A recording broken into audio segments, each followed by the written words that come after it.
How's everybody? Nick Saban. Well, you know, we got started on Florida State today, so I don't think we should have to try to motivate our guys. I think everybody has a tremendous amount of respect for Florida State, their program, the consistency and performance that they've created in recent years as being one of the top college football programs in the country. They certainly have an outstanding team coming back, so I think that it's real important that everybody sort of accepts the challenge of creating the identity that we want to create, and in doing that, I think you want to conquer challenges, but what is, when you can conquer something, you know you can overcome the adversity before you ever get there, because you prepared the right way, you have the ability and mental toughness to be able to sustain in critical situations, and when things don't go your way, you can bounce back and play the next play. I think it's going to be really important for our team to be able to stay focused to paying great attention to detail, and I think discipline to do it down in and down out will have a tremendous impact, you know, on this game. But I think that any first game, you know, usually comes down to how many mistakes do you make? Do you block the right guy? Do you play the right gap on defense? Do you cover people? Do you make mental errors? Do you take care of the football? Those things are going to be very, very important. So you know, that's kind of where we're at and what we're doing. And we're trying to get our team ready the best we can. And today was our first day working with against Florida State. We don't have any new injuries to report. The only guy that I would say is still not practicing is Josh Jacobs, and he's making progress in his rehab. But you know, these hamstring injuries are very sensitive. If you push a guy too hard, you can set him back. So we're gonna be cautious in how we progress him moving forward. Okay, we'll start over on the right with Chandler. I wonder what you see from Jedrick Wills since he got on campus, and where has he developed? Yeah, Jedrick has really done a good job for us. He's very athletic. He's physical. I think he's going to be a really good player. I think he's in competition with Matt at right tackle, and it'll be interesting to see how he progresses this week, and if he does get an opportunity in the game, I'm sure we'll watch closely to see how he responds when he gets in a competitive situation being a freshman. So we're really pleased with his progress and very encouraged by what his development could bring our team. In the middle with Michael. Talking about the running backs and the rotation you guys have, there's still like a 5-guy rotation you guys could possibly use, and how do you handle so many guys with so much talent and getting along? Well, we don't have 5 guys if Josh Jacobs is not there, so you know, 5 minus 1 equals 4. So we have 4 guys, and I think, you know, there's some of the guys that are more ready to play than others. We have 2 guys that have a lot of experience, and we have 2 freshmen that have a lot of ability. So how we choose to use those guys will certainly be determined by how they progress, how they develop confidence. Are they going to be able to do what I said before, have the discipline to focus on doing their job, pay attention to detail, not make mental errors, go in there and be able to execute so that for their benefit, so they can play well as the team's benefit. And I think that probably at least one of those 2 players that are freshmen will have an opportunity to do that in the game. We'll go over here on the left with Will. Coach, your assistant staff gets paid about as much as their counterparts on an NFL team. Excuse me. NFL teams tend to generate between 1 and 3 times as much revenue as your team. What would you say to the folks who criticize that and say that college coaches are benefiting from a system that the salaries are inflated because you don't have to pay the players?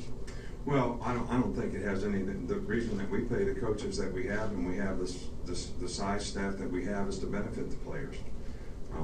You know, we want to get the best possible people around our players to help them develop personally, academically, and athletically.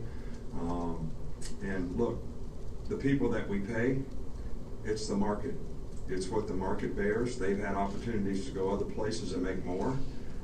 So if we want to keep them here to benefit our players, then we have to pay them. I didn't decide what the market is, but that is what the market is. And we want to put the best possible people and as many people as we can that can have a role here, that can have an impact on helping our players be more successful in life because they were involved in this program.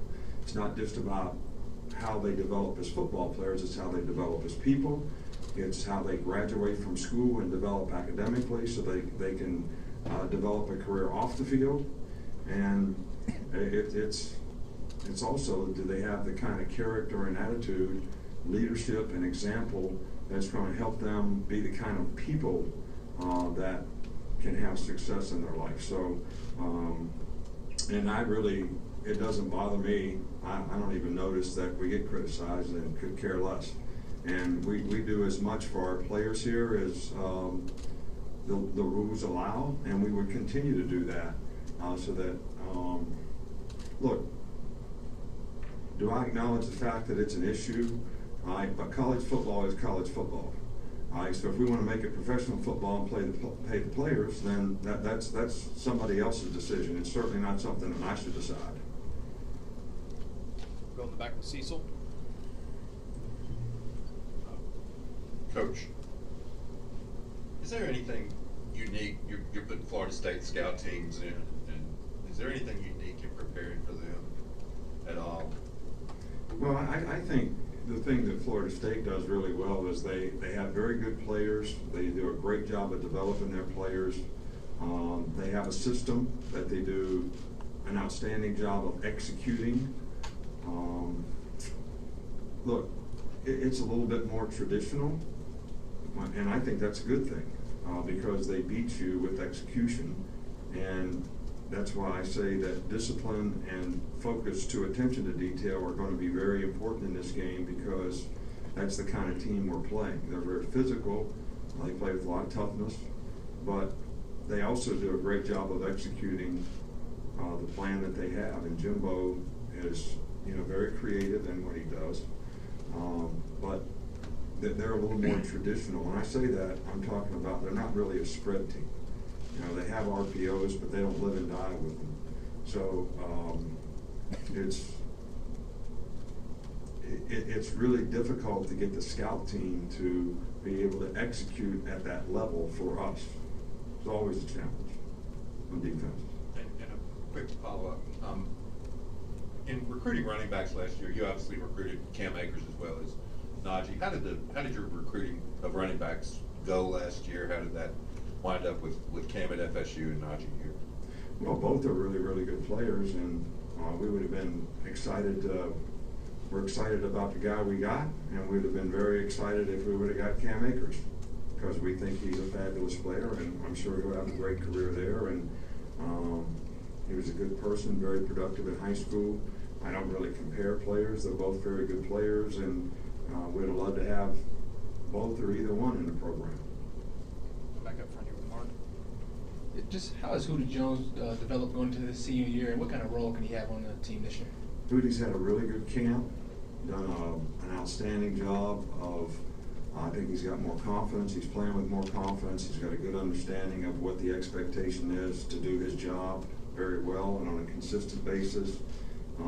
So I've been very encouraged about the way he's played in fall camp, and hopefully he'll be able to carry it to the field for us. Back over here with Reiner on the left. How would you assess the kicking situation at this point, and could you conceivably use as two kickers maybe as soon as week one? Yeah, I think I got asked that question on Saturday, and yes, we could conceivably do that. And I think all players at that position are improving. We really haven't decided which direction that will go at this point.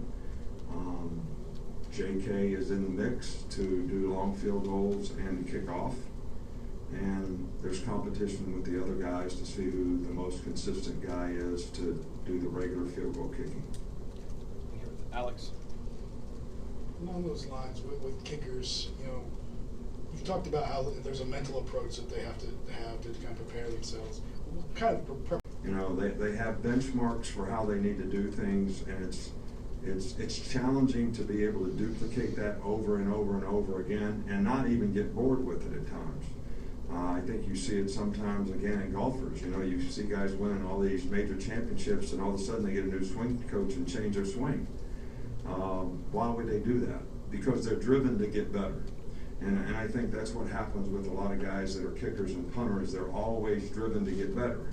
You know, I say sometimes to, you know, JK, I mean, 55 yards, it's good enough.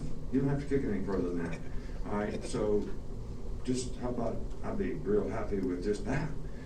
So, but he's driven to try to do better. And then sometimes when you do that, just like you try to drive it, if you drive it 250, you want to drive it 270.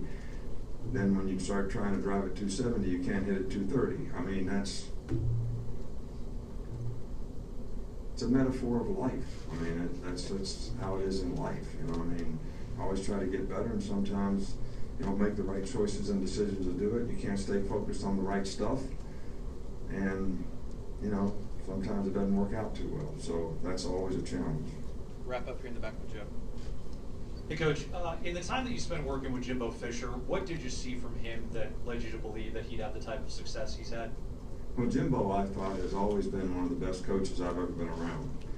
He did a fabulous job for us as offensive coordinator. He's very innovative, he's smart, he's a hard worker, he's well liked by the players, he's a good teacher, and he's a good game day play caller. So all those things add up to very few faults in terms of being an offensive coach. And I've always kind of thought that Jimbo would be a fantastic head coach, which he has certainly proven to be. And you know, they have as good a team as anybody in the country, I'm sure, right now because of it. Thank you, Coach. All right, thank you, guys.